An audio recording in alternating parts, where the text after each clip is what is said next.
This may be the last photo about Andy Harris, took by John Krakauer, just below the summit of Everest around 2 p.m. on May 10, 1996, waiting to rappel down the Hillary step while a scrum of climbers ascends the fixed rope.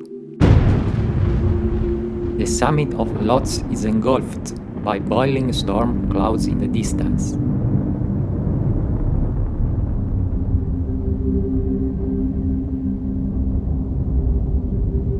After the crowd slowly passed day, Andy and John eventually rappelled down the fixed rope, but a few hours later Andy got a desperate radio call from Rob Hall asking him to climb back up to the summit to help rescue a severely debilitated client, Doug Hansen. It was a heroic act on Andy's part that ended in tragedy.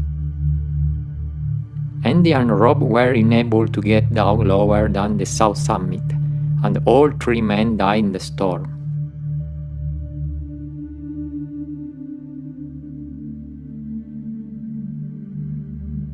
Harris was one of the more altruistic guides on the expedition.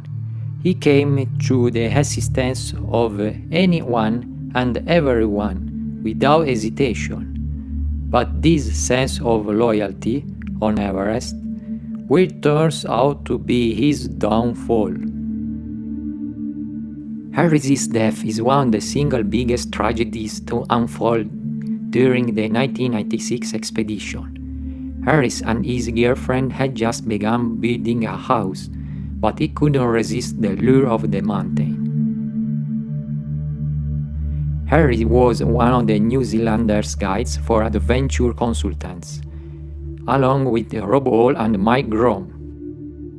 Before even reaching base camp, Harris suffered from multiple gastrointestinal attacks during their journey. Harris proceeded to base camp with the rest of the party on April 1996. On the day made during a climb, Harris was struck in the chest by a boulder the size of a small television. Although shocked, he continued to climb. If the boulder had hit his head, he would not have survived. Shortly after midnight on 10th May, the Adventure Consultants expedition began the summit attempt from 8,000 meters on Camp 4, on the top of the South Col. At approximately 1 p.m., Harris, Anatoly Bukriv, and Krakauer reached the top of Everest. Later on, Harris checked on some oxygen canisters near the southeast ridge and stated they were all empty, which they were not. It's believed Harris was suffering from hypoxia, which would explain some of the irrational action he took. It has, however, never been proven. Meanwhile, upon returning to Camp 4, Krakauer, possibly suffering from the effects of hypoxia, believed he had encountered Harris on the ridge above camp. Instead, it's likely that the climber he encountered was a client from the Mountain Madness expedition, Martin Adamans.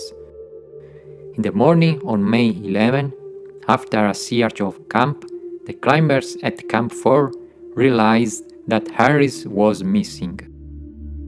Krakauer, who survived the disaster, wrote a book on the tragedy. He wrote that her reactions, or failure to act, played a direct role in his death. Harris's ice axe and jacket were found near Rob Hall's body several days later. It's unknown what happened to him, as his body was never found. Before he died, Hall mentioned that Harris had been with him. It's likely that Harris went to aid Rob Hall and Doug Hansen when they were trapped higher up on the mountain as the storm came in. A few minutes from Gorashep towards the Everest base camp, a memorial was built for the members of the Adventure Consultants team that died during the expedition: Andy Harris, Rob Hall, Doug Hansen, and Yasuko Namba. For his bravery, Harris received the New Zealand Bravery Star in the 1999. Did they ever find Harry's body on Everest? Rob Hall and Scott Fisher remain where they died. Where Doug Aunsen and Andy Harris are is a mystery. No trace of the man has ever been found, and Everest is keeping their icy tombs to herself.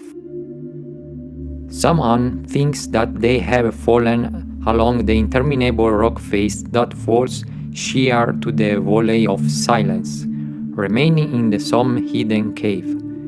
Others say that after more than 25 years, natural elements are likely to have swallowed them, but not their equipments. But now it doesn't matter anymore. They will remain the never-ending story of this great mountain. In the 2015 film Everest, Harris was portrayed by actor Martin Anderson.